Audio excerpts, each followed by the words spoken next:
Hello guys, আশা করছি তোমরা সবাই খুব ভালো আছো আর আমিও খুব ভালো আছি। আর আজকের ব্লগটা একটা ছোট্ট ব্লগ, খুবই কম, মানে একদমই একটুখানি ব্লগ, বেশিক্ষণের ব্লগ নয়। তো তোমাদের সাথে কিছু শেয়ার করলাম আমার আনন্দের কিছু মুহূর্ত। আজকে আমাদের একটা ঘরোয়া পিকনিক ছিল। তো সেই রকমই সব কিছু সরঞ্জাম করে হচ্ছে কি আমাদের বাড়ির সামনেরই মাঠেই যাওয়া হয়েছিল। তো সবার ফার্স্টেই আমরা হচ্ছে কি আমারই বানানো কালকের একটা কেক, সেটা কেটে সবাই মিলে খাওয়া দাওয়া করে টিফিনটা করে নেওয়া আর কি হয়েছে। তারপরে এই চিকেন পকোড়া ভাজা চলছে। আজকে আমাদের মেনুতে ছিল ফ্রাইড রাইস আর চিলি চিকেন।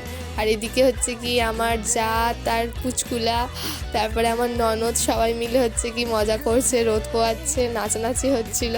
তারপরে এই কটা ফটো একটু তোলাতুলি করা হলো। তারপরে রান্না কমপ্লিট হয়ে গেছিলো, খুব তাড়াতাড়ি হয়ে গেছিলো, প্রায় 2টোর মধ্যে সবাই খাওয়া দাওয়া করছে। তারপরে সবাইকে আমরা খেতে দিচ্ছিলাম, আমি আর আমার ননদ মিলে। তো সবাইকে খেতে দেওয়া হয়ে গেছিলো প্রায়, আর কয়েকজন বাকি ছিল, মানে আমরাই বাকি ছিলাম আর কি, ওরা আমাদেরকে দিয়েছে তারপরে খেতে। তারপরে খাওয়া দাওয়া কমপ্লিট করে সব গুছিয়ে তারপরে খেলাধুলা শুরু হয়েছিল।